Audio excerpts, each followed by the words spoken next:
if Hasina regime did not go, I would be dead. মানে for sure I'd be dead. কেউ হলো পিস্তল দেখাচ্ছে, দেখায় বলছে যে আমাদের এটার বিরুদ্ধে কথা বলতে হবে, বাট করতে পারছে না। আপনি যে কোনো কনসিকুয়েন্স জন্য রেডি ছিলেন, আপনার জীবন চলে গেলেও আপনি সেটা পরোয়া করেননি তখন, তাই তো? এক্স্যাক্টলি। এবং শুধু তাই না, কমব্যাট করে আমি এই কারণে গিয়েছিলাম, আমার টার্গেটই ছিল যে আমার দরকার পড়লে আজকে আমি গুলি খেয়ে। অনেক অফিসাররা গুলি করেছে, কিন্তু ম্যাচ ভাবে যদি 5 অগস্টে গুলি করতো এবং তারপরও হাসিনার পতন হতো, তাহলে এই তিন বাহিনীর অবস্থা কি হতো? Anything that goes on doesn't matter. তখন আমার জন্য এই যে এই আইডিয়াটা, এই মেসেজটা পাঠানোর কথা ছিল, আমরা আছি তোমাদের সাথে। তো তারপর তো হাসিনা সরকারেরও পতন হলো, আপনার কি প্রমোশন হয়েছে আপনার এই কন্ট্রিবিউশনের জন্য? না, প্রমোশন হয় নাই। প্রথমে আমি 7 অগস্টে অ্যারেস্টেড হয়েছি। 1.5 মাস আমাকে কেউ কোনো অ্যান্সার দেয় নাই। 5 তারিখে আপনার যে ভিডিও বার্তা দেশবাসীর প্রতি, সেটার কারণে এইগুলো হয়েছে। কোয়েশ্চেনেবল, মানে এখনো আমি জানি না যে আসলে এটার রিজন। তো একটা ছিল যে আমাকে বলেছিল ব্রিগেডিয়ার জেনারেল আজমির সাথে যাতে আমি কথা না বলি। থ্রেডগুলো আপনার পক্ষে চলতে থাকলো, তো আপনি কি তখনও নেভিতে সার্ভ করছিলেন? এক্স্যাক্টলি। রিপোর্টটাকে আবার হালকা টুইস্ট করে দেওয়া হলো যে আমি বলে বাংলাদেশ নৌবাহিনীর ইমেজ নষ্ট করেছি ইন্টারন্যাশনাল অ্যারেনাতে।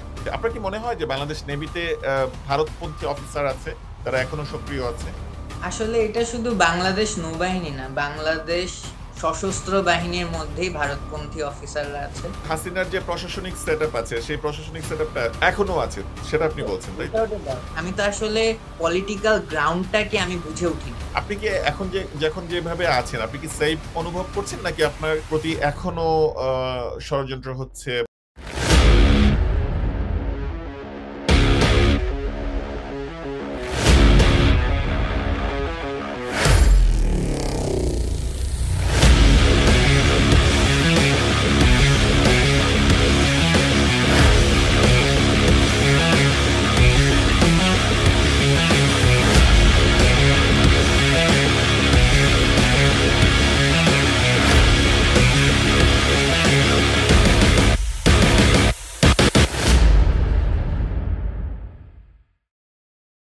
বাংলাদেশের জুলাই গণ অভ্যুত্থান বা বিপ্লব আমরা যাই বলি না কেন, সেটি কিন্তু কোনো একক গোষ্ঠী বা একক গ্রুপের কন্ট্রিবিউশন নাই। সেখানে যেমন সাধারণ মানুষ ছিল, সেখানে ছাত্র জনতা ছিল, সেখানে আমাদের আর্মড ফোর্সেস থেকেও অনেকেই কিন্তু ভিতর থেকে এটার সমর্থন জুগিয়েছেন।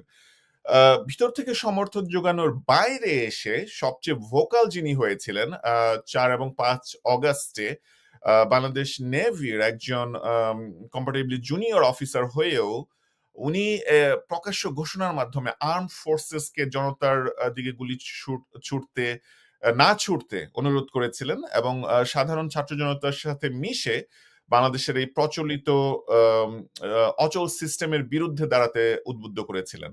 তিনি হচ্ছেন লেফটেন্যান্ট ইন্তেজার। আমরা খুব লাকি যে আজকে লেফটেন্যান্ট ইন্তেজার আমাদের সাথে যোগদান করেছেন। লেফটেন্যান্ট ইন্তেজার, আপনাকে স্বাগতম আমাদের ভার্চুয়াল স্টুডিওতে। আসসালামু আলাইকুম ওয়া রাহমাতুল্লাহ। জি, ওয়ালাইকুম আসসালাম। লেফটেন্যান্ট ইন্তেজার, প্রথমেই আমরা একটু চলে যাচ্ছি 4 এবং 5 অগস্টের দিকে। আপনি যেই একটি আউটস্ট্যান্ডিং আমি বলবো এবং আনপ্রেসিডেন্টেড, আমরা এই ধরনের প্রেসিডেন্টস পাই মেজর রাষ্ট্রপতি শহীদ জিয়াউর রহমানের সময়। উনি যখন রিভল্ট করে পাকিস্তান আর্মির বিরুদ্ধে বাংলাদেশের স্বাধীনতার ঘোষণা দিয়েছেন, অনেকটা একই কায়দায় আমরা দেখতে পেয়েছি 4-5 অগস্টে আপনি একজন জুনিয়র অফিসার হয়ে এই ধরনের একটি ঘোষণা দিয়েছেন। আমরা ভিডিওটি প্রচার করব আমার এডিটর। আপনার ছেলে নিরস্ত্র হয়ে কোনো বিল্ডিং এ ঝুলে আশ্রয় নিয়ে থাকা অবস্থায় এই খুনি সরকারের লোক এসে নির্দ্বিধায় গুলিবদ্ধ করে মেরে ফেলবে, এইটা চান? শিশু আহাদ এর মতো গুলিবদ্ধ হয়ে আপনার কোলের মধ্যে শেষ নিঃশ্বাস ত্যাগ করার সময় বলবে, বাবা তোমার বুকেই থাকবো আমি, তখন আপনার টনক নড়বে? এটা না চাইলে ধর্ম বর্ণ নির্বিশেষে রাজপথে আসেন। জনগণের সাথে মিলে সশস্ত্র বাহিনী এই দাবি পূরণের জন্য জনগণের সুরক্ষা নিশ্চিত করবে এবং জনগণের স্বার্থে অস্ত্র ধরবে, এইটাই আমার প্রত্যাশা। আপনারা মনে রাখবেন, বহিরাগত শক্তি এখন দেশে বিদ্যমান। তারা অনেক উপায়ে দুই পক্ষের মধ্যে সহিংসতার সৃষ্টি করতে সন্ত্রাসী কর্মকাণ্ড চালাবে এই খুনি সরকারকে টিকায় রাখতে। তাই ছন্নছাড়া হবেন না, সবাই রাজপথে নামেন। আমাকে অনেকেই বলেছে বাঙালি এই বাঙালি সেই, দেখবি পিছে কেউ আসবে না, তুই একাই মরবি, তোর গোষ্ঠী সহ মরবি। তোর নেভির এবং এয়ারফোর্সের অফিসারদের এমনিই নাই কলিজা এবং সংখ্যাও কম। তোর আর্মির বাপেদের 2009-এর পর রক্ত শুকিয়ে গাদ্দারি রক্ত হয়ে গিয়েছে, আরো কত কি। আমি কি বলেছি জানেন? আমি বিশ্বাস করি এই দেশে এখনো ঈমান বেঁচে আছে, দেশে এখনো বিবেক বেঁচে আছে, আমার বিশ্বাস বেঁচে আছে। এবং আমার বিশ্বাস যে আমার মতো সবার বিশ্বাস বেঁচে আছে এবং থাকবে। রিজিকের মালিক আল্লাহ। মনে রাখবেন, আল্লাহর পক্ষ থেকে সাহায্য এবং আসন্ন বিজয়। আমি জনগণের পক্ষে, আমি যাচ্ছি তাদের সাথে যোগ দিতে। হারানোর অনেক কিছু, তবে আজকে মুসলিম হিসেবে পাওয়ারও অনেক কিছু। আমার সশস্ত্র বাহিনীর ভাইদের কাছে আমার শেষ রিকোয়েস্ট, আজকে আল্লাহর জন্য হলেও আসেন দেশকে বাঁচাতে এই খুনিদের হাত থেকে। এটা হলো 50 বছর পূর্তির এক তকমা স্বাধীনতার। এই তকমা আমি খুলে ফেললাম। এরপরে যতগুলো তকমা লাগবে প্রত্যেকটা বুলেটের এক একটা রক্তের দাগ হিসেবে তকমা। এখন আপনি কি আমাদেরকে একটু বলবেন যে আপনার মনে তখন কি চলছিল? আপনি কিভাবে, মানে আপনি কি কোনো কনসিকুয়েন্স ফিল করেছিলেন যে আপনি একজন আর্মড ফোর্সেস এর মেম্বার হয়ে, একজন শৃঙ্খলিত বাহিনীর সদস্য হয়ে আপনি এই ধরনের একটি কাজ করছেন, যদি হাসিনার পতন না হতো আপনার কি হতো, বা আপনি একটু সামগ্রিক তখনকার আপনার মানসিক অবস্থাটা আমাদেরকে একটু বলবেন? জি, তখনের বেসিক্যালি আমার আইডিয়াটা ছিল এই যে চাকরি তো থাকার কোনো প্রশ্নই আসে না, but if Hasina regime did not go, I would be dead, মানে for sure I'd be dead. সকালবেলা আমার মায়ের সাথে লাস্ট যে কথা আছে বিফোর আই কেম আউটসাইড, আমি তো বের হয়ে গিয়েছিলাম ভিডিও ছাড়ার পর, প্রথম মানে আম্মুকে জাস্ট লাস্ট কথাটা বলেছি যে আম্মু দোয়া করো, ইফ আমি ফেরত আসি কথা হবে, আর যদি না আসি তাহলে I try to be your best son. This was my last feelings, because I knew জি, যে এইটা যদি if it doesn't work out, the reason I did it, এইটার একটা মাত্র কারণ ছিল যে আইদার ইসপার বা উসপার। যেহেতু ছাত্র জনতাও ডাক দিয়ে ফেলেছে এবং আমি অনেকদিন ধরে এর আগে অনেক কিছু নিয়ে চিন্তা করছিলাম যে হাউ টু, মানে এই সিচুয়েশনটাকে আমরা কেমনে ট্যাকেল দিব। এবং ভিতরে অনেক অফিসাররা তারাও অনেক টেনশন করছিল, সৈনিকরা উত্তেজিত হয়ে যাচ্ছিল। বিভিন্ন পেজে পেজে দেখবেন বিভিন্ন সৈনিকের হাত, কেউ হলো পিস্তল দেখাচ্ছে, দেখায় বলছে যে আমাদের এটার বিরুদ্ধে কথা বলতে হবে, বাট করতে পারছে না। So I just wanted to B the person যে হলো যে বিড়ালের গলায় ঘন্টিটা কে আগে। That's G, it. জি। আ জি, জি, আপনি একটা গুরুত্বপূর্ণ কথা বলেছেন। আমরা তখন অনেক রকম আপনি যেটা বলেছেন যে ছবি দেখতাম। আ আওয়ামী লীগের পতাকা বুটের নিচে, ভারতের পতাকা বুটের নিচে, বা তাদের এই খণ্ডিত ছবিগুলো দেখতাম। কিন্তু এই ফেস দেখিয়ে কেউ সামনে এসে আর্মড ফোর্সেস এর ভিতর থেকে আ এরকম একটি ভিডিও বার্তা দেয়া, সেটি আপনি ছাড়া কেউ দেয়ও নাই কিন্তু। আম তো আপনি কি নিশ্চিতভাবে ধরে নিয়েছিলেন যদি এই হাসিনা রেজিম টিকে যায়, আপনি যেকোনো কনসিকুয়েন্স জন্য রেডি ছিলেন? আপনার জীবন চলে গেলেও আপনি সেটা পরোয়া করেননি তখন, তাই তো? এক্স্যাক্টলি। এবং শুধু তাই না, মানে আমার বের হয়ে যাওয়া, আমি যে ড্রেস পরে, আমি তো ভিডিও দিয়েছি ড্রেস পরে, সাদা ড্রেসটা জি। পরে আমি ভিডিও দিয়েছিলাম, বিকজ নেভির সাদা ড্রেস। নেভির ইউনিফর্ম পরে, তাই তো? ইউনিফর্ম পরে। হ্যাঁ, না মানে নেভির দুইটা ড্রেস আছে, একটা হলো কমব্যাট, একটা হলো সাদা। তো সাদাটা হলো it's like a royal view, যে হ্যাঁ আমি ওটা নিয়ে একটা ঘোষণা করলাম। এরপরে আমি হুম, যখন মাঠে চলে গেছি তখন আমি কমব্যাট পরেছি। এবং কমব্যাট পরে আমি এই কারণে গিয়েছিলাম, আমার টার্গেটই ছিল যে আমার দরকার পড়লে আজকে আমি গুলি খেয়ে মানে পড়বো। কেন? Because it itself would send a message যে আমাদের একটা হুম, অফিসার পড়ে গিয়েছে, আর কত, এই চিন্তা করে জি, আমি বেরিয়েছি। এবং আরেকটা কারণ হলো যে দিস ওয়াজ আ রেভলিউশন। এটাকে আমি নর্মাল হুম, এর সাথে ইনক্লুড করলে হবে না যে আমি একটা ডিসিপ্লিন ফোর্স, অনেকেই বলবে ডিসিপ্লিন ফোর্সের অবস্থা এরকম, একটা অফিসার কেমনে বের হয়ে আসে, তাও আবার একটা হুম, রানিং গভর্নমেন্টের এগেইনস্টে। But we have to hmm, understand this was not a normal running government, it was a fascist government also. Hmm, শুধু রানিং গভর্নমেন্ট বললে হয় না, আরেকটা কারণ যে তারা হলো মানুষ খুন করতেছে এবং আমাদের হাত দিয়ে। So we hmm, had hmm, hmm, to put a stop, and we had to be an image, a symbol from within ourselves যে না, আমরাও এর এগেইনস্টে, যদিও আমাদের হাত দিয়েও অনেক রং হয়েছে এই জন্য। মানে একদিক থেকে কিন্তু আপনি আপনি এই ৩ বাহিনীকে সেভ করেছেন। কারণ আপনি যেটা বললেন, যদি হাসিনা সরকারের পতন হয় এবং যদি আর্মড ফোর্সেসরা গুলি করত তখন সমানে, তারা গুলি করেছে। অনেক অফিসাররা গুলি করেছে। কিন্তু ম্যাস ভাবে যদি ৫ অগাস্টে গুলি করত এবং তারপরও হাসিনার পতন হতো, তাহলে এই ৩ বাহিনীর অবস্থা কি হতো? আপনি কিন্তু বের হয়ে এসে একদিক থেকে এই ৩ বাহিনীকে সেভ করেছেন। এক্স্যাক্টলি। আমার আইডিয়াও এটাই ছিল যে আমার ৩ বাহিনীর নামে যাতে কলঙ্ক না রয়। ইভেন এখন till now the culprits are very few. খুব খুব মানে কম সংখ্যক কালপ্রিটস ছিল যারা হলো পুরা জিনিসটাকে কন্ট্রোল করত। ইভেন এখনো hmm, hmm. There are quite a few amongst them who are still serving. So তাদের জন্য তো আমি দেশের একটা রিসোর্স নষ্ট করতে দিতে পারি না। I would not be able to wear that dress anymore. But এখন আলহামদুলিল্লাহ, বিকজ আমার চাকরি চলে যায়, anything that goes on doesn't matter. তখন আমার জন্য এই যে এই আইডিয়াটা, এই মেসেজটা পাঠানোর কথা ছিল, আমরা আছি তোমাদের সাথে এবং আমরা আছি জি। এটি। আম আপনার আপনার সাহসিকতার আ আ গল্প শুনে আমি আমি নিজেও খুব আন্দোলিত হচ্ছি আরকি। আপনার জায়গায় আমি থাকলে ডেফিনিটলি এই ধরনের কাজ করতে পারতাম না। শুধু আমি কেন? কেউই তো পারেনি আপনাদের ফোর্সের। আ তো একটু একটু সামনের দিকে আমরা আগাই। আপনি ৫ তারিখে এটা ঘোষণা করলেন।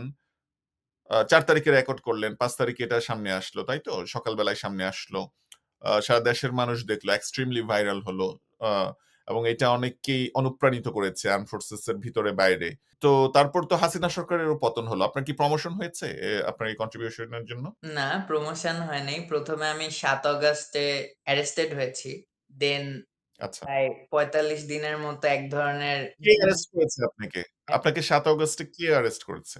আমাকে ৭ অগাস্টে আমার বাহিনী থেকেই অ্যারেস্ট করেছে। যদিও ১ম এ সেটাকে অ্যারেস্ট বলে নাই। ১ম এ সেটাকে হু, হু, আমাকে বলেছে যে, "তোমাকে আমরা সেফটিতে নিয়ে যাচ্ছি।" বিকজ আমি নিজের থেকেই ৬ অগাস্ট নিজের থেকে সকালবেলা চলে গিয়েছি। আমার যে বেস হু, ছিল হাজী মহসিন, সেখানে আমি নিজের থেকে যেয়ে বলেছি যে, "স্যার, আমি চলে এসেছি। আমাকে নিয়ে আপনাদের কি ধারণা ফিউচারে?" সো উনারা বলেছে, "ওয়েট ফর দি অর্ডার।" তো পরের দিন সকালবেলা ৭ তারিখ সকালবেলা আমাকে একটু আমাদেরকে একটু আমাদেরকে সাহায্য করেন। ৫ তারিখে আপনি চলে এসেছেন আপনার বেইজে বলতে আপনি ৫ তারিখে কি বেইজের বাইরে ছিলেন বললেন? হ্যাঁ, ৫ তারিখ সকালবেলা আমি ভিডিও পোস্ট করেছি আমার অ্যাকাউন্ট থেকে। আর ৪ তারিখ রাত্রেবেলা আমি ভিডিওটা বিভিন্ন ইন্টারন্যাশনাল আমার যে ফ্রেন্ডরা আছে, ওদের কাছে হু, হু। পাঠিয়েছিলাম যে ইন্টারনেট যাতে বন্ধ করে দিল, মেসেজটা যাতে প্রচার হতে থাকে। ঠিক আচ্ছা, আছে? আচ্ছা, তো আচ্ছা। এরপরে ৫ তারিখ সকাল ৮ টার পরে আমার অ্যাকাউন্ট থেকে হুম, যখন ভিডিওটা রিলিজ করলাম, সাথে, সাথে আমি বেরিয়ে গিয়েছি আমার কমব্যাট পরে মিরপুরে। Hmm. Because I wanted to join the big march that was coming. তো ওকে। ওইখানে দিয়ে আমি পুরাটা সময় রাস্তায় ছিলাম সারাদিন। I went up to Ganabhaban. তারপর হু, হু। ধানমন্ডি ৩২ আপনি ইউনিফর্ম পড়া ছিলেন। ইউনিফর্ম পরা ছিল। ইউনিফর্ম পরে আপনি সাধারণ জনতার সাথে গণভবন পর্যন্ত গিয়েছেন। এক্সাক্টলি। সো আচ্ছা, আচ্ছা, আচ্ছা। এরপরে তারপরে আপনি ব্যাক করেছেন ৬ তারিখে আপনার বেইজে। এরপরে আমি রাত্রেবেলা আমি আশ্রয়ে ছিলাম, বিকজ আমাকে বিভিন্ন জায়গা থেকে বলেছিল যে সেফটিতে যেতে, না হলে আমাকে মেরে ফেলতে পারে। তো হু, সকালবেলা হু, আমি যেখানে সেফটিতে ছিলাম, ওইখানে আমাকে অনেকেই কল দিয়ে বলল যে তোর নামে অনেক ধরনের মিথ্যা প্রচার এই সেই অনেক কিছু করছে। তো এগুলো হু, শুনে হু, আমি ভাবলাম যে, মানে অনেকে বলছে যে আমি বলে চাকরিচ্যুত ছিলাম। আমি বলে অ্যাকচুয়ালি সার্ভিং অফিসার না। তো এইটা শুনে হু, আমি আবার আমার বেজে ফেরত গেছি। যেয়ে বলছি যে, "স্যার, আমি তো সার্ভিং অফিসার। আমাকে নিয়ে হু, এইসব হু, মিথ্যা কথা কেন রটাচ্ছি? রাদার আমার নিজের বাহিনীর কিছু অফিসার।" তো আচ্ছা। এটার এগেইনস্ট এ যখন কথা বললাম, তখন বলল, "না, you are still a serving officer. Who is saying this things?" তখন আমি আবার হু, হু। বললাম যে, "স্যার, এই যে দেখেন অনলাইনে এই বিভিন্ন পোস্ট দিচ্ছে।" তো তখন ওইটা আবার আমাদের ইন্টেলিজেন্স ফোর্সেস এর হাতে দিলাম। দিয়ে আমাকে উইদিন, এটা হলো ৬ তারিখের ঘটনা। That's when I came back who, to who. my base. এরপরে ওকে। ৭ তারিখ সকালবেলা আমাকে আবার সামন করলো। করে বলল যে, "আচ্ছা, হোয়াটস ইউর প্ল্যান? তুমি কেন হু, হু, ফেরত আসছো? Why don't you join the, মানে কি বলবো, পাবলিক এনভায়রনমেন্ট পলিটিক্স এ জয়েন করো তুমি। যেহেতু you were so." হু। তা আমি বলছি, "স্যার, না, আমার টার্গেট ওইটা না। আমার যেটা করার ছিল আমি করে চলে আসছি।" I wanted to hmm, be a part of the people and spread a message. I did my part. Now I came back. এবং হুম, সে হুম, বলল, আচ্ছা ফাইন, তো এখন তোমার মানে থটস কি? তখন আমি বললাম যে স্যার, এখন আমাদের ৩ বাহিনীর চিফদের এবং আমাদের সবার we have to take the side of the people, যাদেরকে আসলে প্রত্যন্ত অঞ্চলে যাদের বাসা পুড়া দেওয়া হচ্ছে, মেরে ফেলা হচ্ছে, ডাকাতি, চুরি। ইট ওয়াজ এ হিউজ আনরেস্ট। তা আমি তখন আইডিয়া রাইট। দিলাম যে এই সন্ত্রাসগুলোকে আমাদের লোকেট করে করে শেষ করে দিতে হবে। Why? Because this people would later on join any party and become a legitimized terror force, যেটা হাসিনা হুম, করছে। হুম, তো হুম, এরই হুম, ১ ঘন্টার মধ্যে আমাকে হঠাৎ করে আবার আমার ফোন নিল। নিয়ে বলল, "তোমার জন্য একটা অর্ডার আসছে। You have to stay in a room and hmm, hmm, আমার তোমাকে প্রোটেকশন দিতে হবে। কারণ দেশ এখন বাঁচবে কিনা আমরা সেটাই সিওর।" এই কথা হুম, বলে হুম। আমাকে রুমটায় ঢুকাও। রাইট। ইট সাউন্ডেড লাইক যে তারা আপনার সেফটি নিয়ে কনসিয়াস, আপনাকে সেভ করছে। রাইট, ওকে। এক্সাক্টলি। তো আফটারওয়ার্ডস ১ সপ্তাহ গেল, ২ সপ্তাহ গেল।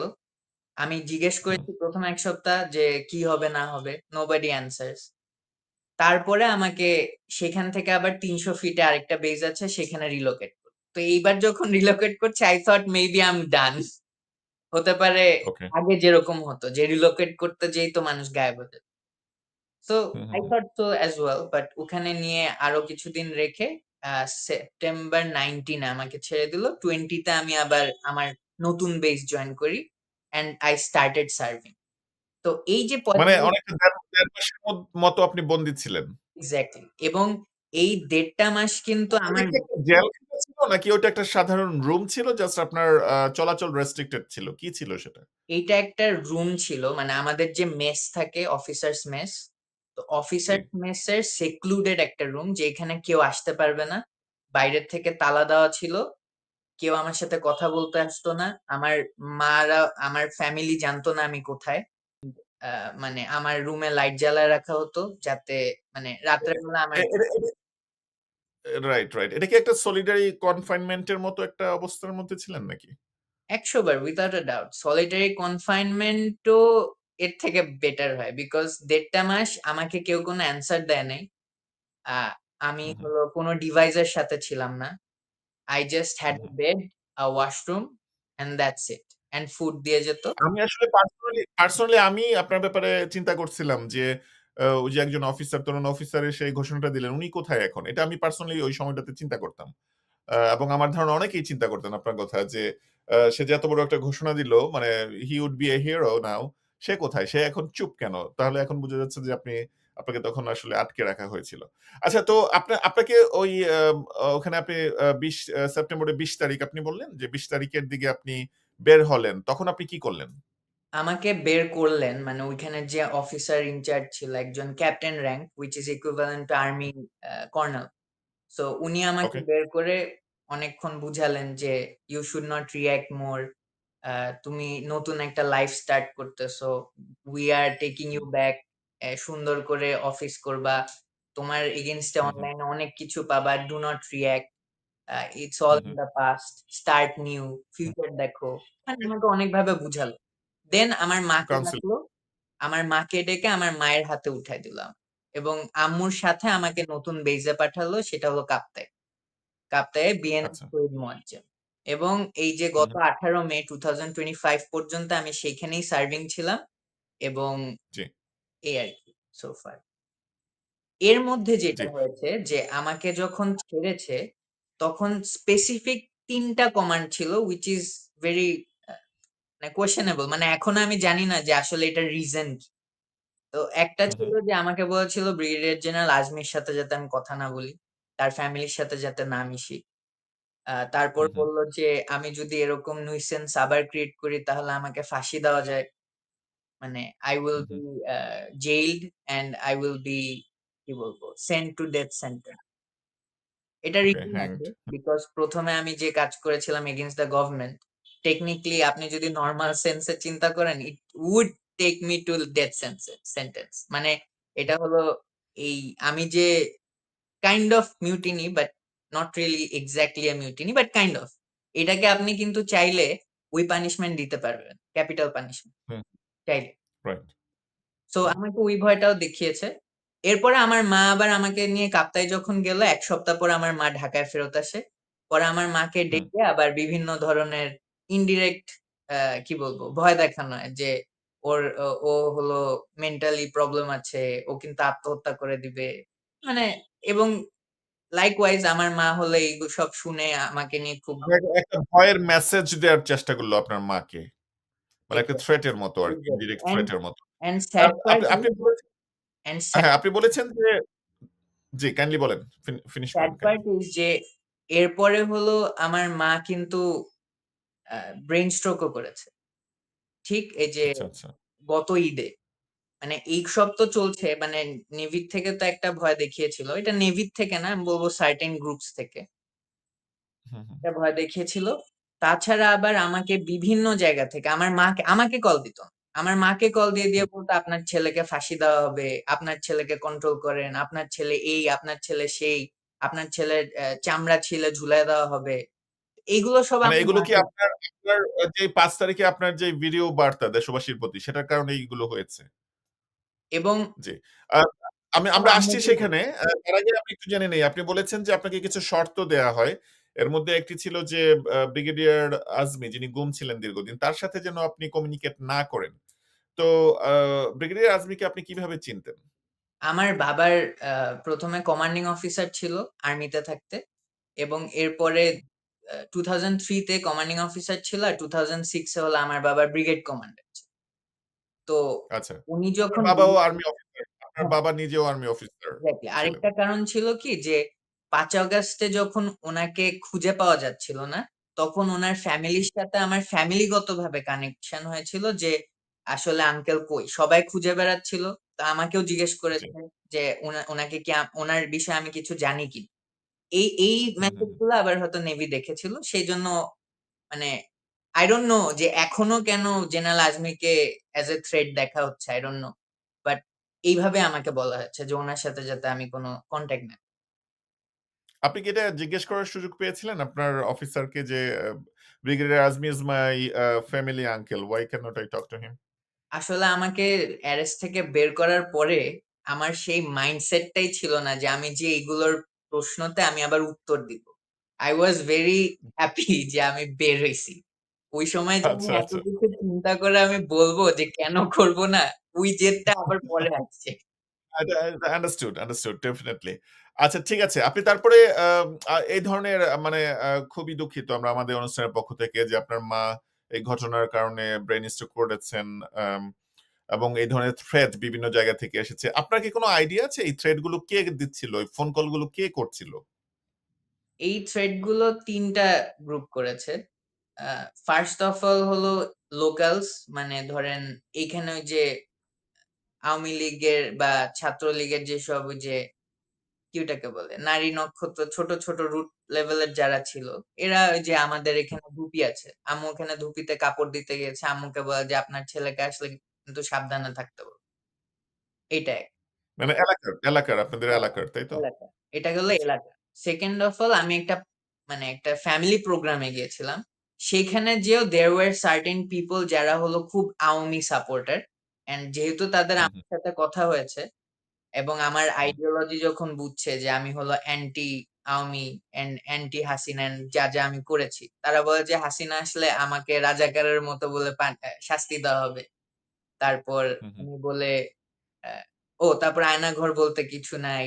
তারপর আমি হলো কি বলবো? দেশের বিরুদ্ধে কাজ করেছি হাসিনাকে খেদায় দিয়ে। কারণ হাসিনা বলে নিজে কোনো খুন করে নাই, দোষী ছিল না। She was ধোয়া তুলসী পাতা। এগুলো ৫ আগস্টের পরেও তারা আশা করছেন যে হাসিনা আবার কখনো আসতে পারে। আসলে হ্যাঁ, পরে আপনার শুধু কি হবে? তাই আশা না? করছে না, আশা করছে না। তারা বলছে যে দেশে বলে এখনো 53% people are still supporting Hasina and সে বলে খুব জলদি চলে আসবে। অ্যান্ড এটা কিন্তু বেশি দিন আগের ঘটনা না। আমার মা ব্রেইন স্ট্রোক হুম, করেছিল গত ঈদে এবং গত ঈদের জি। পরপরই আমার মানে পরপরের ঘটনা এটা। এই কথাগুলো হলো তার পরের দিন আমার মা ব্রেইন স্ট্রোক। তো আম্মুর দেশে উপর হয়তোবা দিয়ে হাসিনা আসবে শিগগিরই। কারণ তার বিরুদ্ধে তো অ্যারেস্ট ওয়ারেন্ট হয়েছে। তাকে হয়তোবা হ্যাঁ, এখন ট্রায়াল করার জন্য আসতে পারে। কিন্তু সেটা আসলে পরে আম মানে অন্যদের কি ক্ষতি হবে সেটা আমি জানি না। বাট দেশে হাসিনার তাড়াতাড়ি আসাটাই উচিত এখন আ বিচার ফেস করার জন্য। তো এইটা এই ধরনের থ্রেট গুলো আপনার পক্ষে চলতে থাকলো। তো আপনি কি তখনও নেভিতে সার্ভ হ্যাঁ, করছিলেন? এক্সাক্টলি। তারপর কি হলো? মানে আপনি নেভির সাথে এখন নাই কেন? কি হলো আসলে? তারপর আমি নিজেও জানি না কি হলো। বাট এর মাঝখানে একটা ইস্যু হয়েছিল। সেটা হলো আমাকে ছাড়ার পরে আমি তো অনলাইনে দেখলাম আমাকে নিয়ে অনেক মিথ্যা কথা, এই সেই, আমার ক্যারেক্টার অ্যাসাসিনেশন, হ্যান-ত্যান। তো তখন আমি ভাবলাম যে আমি যদি চুপ করে থাকি একদমই, আমি তো কিছু আমার পক্ষেও কোনো কথা বলতেছি না। Because I am a serving officer still now. So I should not speak. যেহেতু আমার ফোর্স আমাকে বলেছে যে তুমি পাবলিকলি কিছু করো না। তোমার হুম, হুম, চাকরি safe, your everything is good. Do not go and do hmm, anything or reply anything on the public forum. হুম, তো আমি আমার পক্ষ নিয়ে কিন্তু খুব বেশি কথা বলিনি। এই হুম, হুম, বাট আমি কি করেছি, যেহেতু অন্য সব অফিসাররা ছবি পোস্ট করে, তো আমিও আমার হুম, নিজস্ব কিছু অনেক আগের ছবি পোস্ট ছিল, ওগুলো আবার পাবলিক করেছিলাম। তারপর আমার জি, যে নতুন বেজে জয়েন করেছি ওটার একটা ছবি দিয়েছিলাম। আর ২১শে নভেম্বরে সব অফিসাররা পোস্ট করে। তো সেই ২১শে হুম, নভেম্বর আর্মড ফোর্সেস ডে তে আমি একটা ছবি পোস্ট করেছিলাম। যেখানে আমাকে আমার বাবার তরফ থেকে দাওয়াত দেওয়া হয়েছিল, আমার ফুল ফ্যামিলি। আমার মা, এবং সেটা ডিজিএফআই ক্লিয়ারেন্স নিয়ে আমি, আমার ছোট ভাই এবং আমার মা গিয়েছিলাম। ঠিক আছে? হুম, হুম, তো এরপরে কি হয়েছে যে আমি ভেবেছি যে আমি তো এতদিন ছিলাম না ৪৫ দিন। আমি তো আসলে পলিটিক্যাল গ্রাউন্ডটাকে আমি বুঝে উঠিনি। সো আমি কি ভেবেছি, যেহেতু 5th অগাস্ট হয়ে গেছে, now it's a new country, so I can hmm, hmm, say things that I wanted to say previously. কিরকম? মুজিব কেমনে মানে শেখ মুজিবের পলিটিক্যাল যে স্টাইল ছিল এবং হাসিনার political style, why it was corrupted, এটা নিয়ে আমি একটা হুম, পোস্ট হুম, দিয়েছিলাম। আর আরেকটা পোস্ট দিয়েছিলাম, সেটা হলো আপনার বাবরি মসজিদ ইন্ডিয়ায় ভেঙে ফেলেছিল হুম, 80s এর জি, দিকে মনে হয়। তো এই যে ভেঙে ফেলার যে হিস্ট্রিটা, যে কবে থেকে কি হয়েছে, এটা আমি ডিটেইলস, এমন না যে আমি ইন্ডিয়ার নাম নিয়ে কিছু খারাপ বলেছি। But I hmm, give the details. আমার একটা ফেসবুক পোস্ট, অনেকে অনেক কিছু, এমন না কিন্তু যে I am the only officer who does this. এখনো সার্ভিং রাইট, রাইট। হাজারো অফিসার আছে যারা বিভিন্ন প্রসঙ্গ নিয়ে পোস্ট করে। But for hmm, some hmm, reason এই সবগুলো ইস্যুকে ইস্যু বানিয়ে আমার এগেইনস্টে আরেকটা মানে কমপ্লেন বা রিপোর্ট দিল। এটা হলো জি, ইয়ের থেকে। তো এই রিপোর্টটা যখন আসলো, রিপোর্টটাকে আবার হালকা টুইস্ট করে দেওয়া হলো যে আমি বলে বাংলাদেশ নৌবাহিনীর ইমেজ নষ্ট করেছি ইন্টারন্যাশনাল অ্যারেনাতে। বুঝেন? আমার এই পোস্ট আচ্ছা, গুলোর কারণে বলে ইন্টারন্যাশনালি বাংলাদেশ নৌবাহিনীর নাম খারাপ হচ্ছে। কেন? ওইখানে ইন্টারন্যাশনাল পোস্ট একটাই ছিল, ইন্ডিয়ার এগেইনস্ট। সো বিষয়টা আচ্ছা, আচ্ছা। অ্যান্ড মানে ইভেন আপনি যে ইন্ডিয়ান হেজিমনির বিরুদ্ধে কথা বললেন, ইন্ডিয়াতে বাবরি মসজিদ ভাঙার বিষয়ে একটা পোস্ট দিলেন। এই বিষয়গুলো আপনার জন্য আবার কাল হয়ে দাঁড়ালো, তাই তো? এক্সাক্টলি। এবং স্যাড পার্ট ইজ যে আহ, মানে আমার এগেনস্টে দোষ দেওয়া হয়েছিল যে আমি বলে পারমিশন না নিয়ে ওই আর্ম ফোর্সেস ডেতে গিয়েছি। এই যে আমার কাছে কার্ড এখনো আছে, পারমিশন নিয়ে গিয়েছিলাম। সো ওইটা হুম, হুম, ডিসপ্রুভেন হয়েছে। আর তাছাড়া আমার যে পোস্টার পিকচার্স, সেইটা it's not a big deal, everyone does it. But ওইটাকেও যদি এখন ইস্যু বানায়, বলে যে এইটার জন্য আমার চাকরি খেয়েছে, but the sad part is এইটার জন্যও বলে নাই আমার চাকরি খেয়েছে। তারা বলেছে প্রশাসনিক অর্ডারে আমার বলে চাকরি ডিসমিস করা হলো।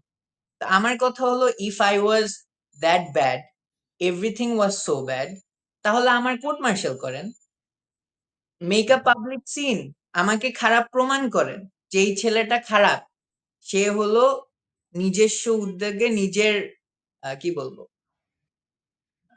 What do you call it, for own interest ৫ই অগাস্টে গিয়েছে, অথবা ফর ওন ইন্টারেস্ট আমি ইন্ডিয়ার এগেনস্টে পোস্ট করছি, ফর ওন ইন্টারেস্ট আমি হলো আমার ড্রেসের ছবি দিচ্ছি। ফাইন, ড্রেসের ছবি সবাই দেয়, মানে make it a big deal. But সেটা না হুম, হুম। করে উইদাউট এনি, আমাকে আগের থেকেও কিছু বলে নাই, কিচ্ছু করে নাই, জাস্ট টাস করে একটা চিঠি ধরায় দিয়ে বলেছে from today you have been dismissed. তাও কি ১০ মাস পর। Right, right, right. আপনার কি মনে হয় আপনি যে এই আম একটা হচ্ছে আপনি যখন এই হাসিনা পতনের জন্য ভিডিও মেসেজ দিলেন। আপনি অনেকের চক্ষুশূল হয়েছেন। তার কিছু সদস্য হয়তোবা আওয়ামী লীগের বিভিন্ন স্থানীয় নেতাকর্মীরা তো আছেই। আপনার বাহিনীরও কেউ হয়তোবা যারা আওয়ামী ভাবাপন্ন তারা আপনার বিরুদ্ধে গিয়েছে, তাই তো? তারপরে আপনি যখন ইন্ডিয়ান হেজিমনির বিরুদ্ধে এবং ইন্ডিয়াতে বাবরি মসজিদের ভাঙ্গার বিষয়ে পোস্ট দিলেন, সেটাকে ওরা পুঁজি করেছে। আপনার কি মনে হয় যে বাংলাদেশ নেভিতে ভারতপন্থী অফিসার আছে, তারা এখনো সক্রিয় আছে? আসলে এটা শুধু বাংলাদেশ নৌবাহিনী না, বাংলাদেশ সশস্ত্র বাহিনীর মধ্যেই ভারতপন্থী অফিসাররা আছে। এটা আসলে ভারতপন্থী অফিসার বলবো না, তারা হলো সেলফিশ এবং সেলফ অ্যাবজর্বড অফিসার্স। তারা ভারতকে হেল্প করার জন্য যে কিছু করে বিষয়টা এরকম, তারা অন্যভাবে জিনিসটাকে চিন্তা করে এবং এটা হাসিনাই ক্রিয়েট করে দিয়ে গেছে এবং তারা কম বেশি ম্যাক্সিমামই আছে। এবং শুধু এইটা না, আপনি যদি চিন্তা করেন অন্যান্য যে কোনো সেক্টর, আমলা বলেন বা আমি তো যেহেতু আমি বিভিন্ন হেডকোয়ার্টার্সে কাজ করেছি, বিভিন্ন আমলাদেরকেও চিনতাম। তারা কিন্তু সব সেম জায়গাতে আছে, মানে কম বেশি, জাস্ট মানে এদিক ওদিক হাসিনার যে আছে। সেটআপ আছে, সেই হাসিনার যে প্রশাসনিক সেটআপ আছে, সেই প্রশাসনিক সেটআপটা এখনো আছে। সেটা আপনি বলছেন, তাই তো? Without a doubt. আচ্ছা। তো আম আপনাকে তারপরে ফাইনালি ডিসমিস করে দেয়া হলো। আপনার আর্মি নেভির চাকরিটা আর নাই। আম তো মানে যেটা খুব বিস্ময়কর সেটা হচ্ছে যে আপনি ৫ আগস্টের এই আ বিপ্লব বা অভ্যুত্থানের সময় আপনি একজন আইকনিক ফিগার হিসেবে দাঁড়িয়েছিলেন। আপনি একমাত্র ব্যক্তি যিনি ৩ বাহিনী থেকে নিজের ফেস দেখিয়ে এ ধরনের একটি মেসেজ দিয়েছেন। যেটি অনেকের জন্য প্রেরণার উৎস হয়েছে। আপনার দিক থেকে ৩ বাহিনীর অনেকেই দিক নির্দেশনাও পেয়েছেন। আমি যেটা বলেছি ইকুইভ্যালেন্ট টু আ দিদান মেজর জিয়াউর রহমানের ভূমিকার মতো ৭১ সালের ভূমিকার মতো আপনার ভূমিকা ছিল বা এটলিস্ট ঘোষণাটা ছিল। তো আম আ কিন্তু আপনি সেখানে পুরস্কৃত হওয়ার পরিবর্তে আপনি সেখানে তিরস্কৃত হয়েছেন। আপনার চাকরি চলে গিয়েছে, আপনার ক্যারেক্টার অ্যাসাসিনেশন হয়েছে। বিভিন্ন ডিরেক্ট ইনডিরেক্ট থ্রেট এর কারণে আপনি আপনার মা স্ট্রোক করেছেন আনফরচুনেটলি। আপনি কি এখন যেভাবে আছেন আপনি কি সেফ অনুভব করছেন নাকি আপনার প্রতি এখনো আ ষড়যন্ত্র হচ্ছে বা আপনাকে এখনো আম আ আপনাকে থ্রেট এর মধ্যে রাখা হয়েছে বা শারীরিক বা মানসিকভাবে ক্ষতি করার চেষ্টা হচ্ছে বলে আপনি মনে করছেন? আমরা গত ১৫ থেকে ১৬ বছর একটা ভয়ের কালচারের মধ্যে ছিলাম। সো অবভিয়াসলি আমি সেফ ফিল করি না। সেফ ফিল করছি না দেখেই কিন্তু আমি পাবলিকলি অ্যাপিয়ার করছি। অনেকে বলতে পারে হু, হু, যে ও এখন কি বলবো? ওর ৫ই আগস্টের কাজ ভাঙায় খাচ্ছে। বাট ভাঙায় খেলে তো আমার চাকরিতেই ভাঙায় খেতে পারতাম। পারি নাই তো। আর হু, এখন হু, আমার পাবলিক অ্যাপিয়ারেন্স টা এই কারণেই, because I believe offence is the best defence. এটা হলো ফার্স্ট। হু, হু, এবং আমি এতদিন অনেক কিছু ভিতরে চাপায় রেখেছিলাম। যেটা বিকজ আই ওয়াজ সার্ভিং আমি চুপ করেছিলাম। বাট মানে হু, হু, এখন আমি civil. I have the rights of freedom. I have the rights of my expressions, which I didn't have. Now I will who, who. speak, and so I'm speaking. আচ্ছা, বুঝতে পেরেছি।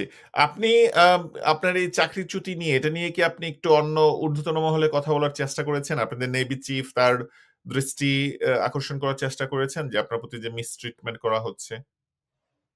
না, আমি করি নাই। কারণ আমাকে যখন চিঠিটা ধরিয়ে দিয়েছে, যেহেতু আমাকে হুম, আর কোন ধরনের মানে explanation দেয় নাই নিজের থেকে, কিচ্ছু বলে নাই। তো আমার ইনস্টিটিউশন যদি আমার প্রতি institutional loyalty না দেয়, তো এইখানে আমি আবার কি বলবো ভিক্ষুকের মতো হাত পেতে যেয়ে আবার আমার চাকরি নিয়ে হুম, যাবো অথবা সেটা নিয়ে আন্দোলন করব অথবা সেটাকে একটা বিগ ডিল বানাবো। মানে আমি হুম, হুম, পার্সোনালি করতে চাই না এটা। বাট হ্যাঁ, আমার সাথে কথা হয়েছে অনেকেরই। তারা they are looking into the matter. অনেকে বলছে আচ্ছা লেটস থিংক অ্যাবাউট দিস যে কেন হলো? এবং আ সেটাকে আবার শ্যাডো করার জন্য ওই যে ৫ আগস্টের পরে যেমনে আমার ক্যারেক্টার অ্যাসাসিনেশন করা হয়েছিল, আবার শুরু হয়েছে আমার চাকরি ছেড়ে আমি কনক সারোয়ার উনার সাথে যেই when I came online with him ঠিক তারপরে আবার হুম। শুরু হয়ে গেল।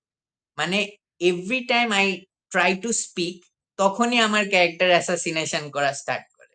তা আমার কথা হলো কারা করেছিল? এটা কি ডিজিএফআই করে? এটা কি নেভি করে? এটা কারা করে আপনার ক্যারেক্টার অ্যাসোসিয়েশন বা আপনার বিরুদ্ধে এই প্রোপাগান্ডা কারা চালায় বলে আপনার ধারণা? আমাকে যখন অ্যারেস্ট থেকে বের করেছে, তখন আমি ভেবেছিলাম যে এটা আহ, কিছু নির্দিষ্ট ব্যক্তি পার্সোনাল এজেন্ডার জন্য কাজটা করছে।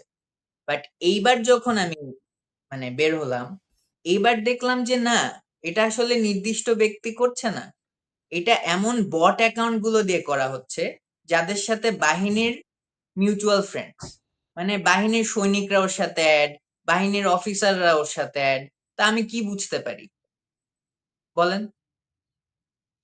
যে সো এইগুলো ইঙ্গিত করছে যে এই বাহিনীর প্রোপাগান্ডা মেশিন বা মেকানিজম যেটা আছে, অ্যাপ্রেন্টিস আছে, তারাই এটা করছে আপনার বিরুদ্ধে প্রোপাগান্ডা, তাই তো? Without a doubt. আগে ডাউট ছিল, এখন আর কোনো ডাউট নেই। জি। আপনি সরকারের কাছে কি চান? আমাদের এই অনুষ্ঠানটা অনেকেই দেখেন। আমার ধারণা সরকারের যারা গুরুত্বপূর্ণ দায়িত্বে আছেন, উপদেষ্টা, তাদের মধ্যেও কেউ এটা দেখে থাকবেন। আপনি সরকারের কাছে আপনার দাবি কি এখন? আমার সরকারের কাছে এইটাই দাবি যে দেখেন, এই যে ডিপ স্টেট যেটা ছিল অথবা হাসিনার যে সৈনিকরা, দে আর স্টিল অ্যাক্টিভ। হুম, হুম, আমার দাবি হলো find this active people out, এদেরকে হুম, হুম, নিষ্ক্রিয় করেন। এরা প্রত্যেকটা আমাদের যতগুলো এফর্ট ছিল সব এফর্ট নষ্ট করছে। আমার চাকরি বাদ, আমার চাকরি ম্যাটার করে না, কিন্তু এই যে দেখেন, এই যে আমাদের যে জুলাই যোদ্ধারা, বাচ্চা ছেলে কয়েকটা হলো যে চোখে চোখে চোখ চলে গেল, অন্ধ, ওরা কিন্তু আত্মহত্যা করলো কিছুদিন আগে।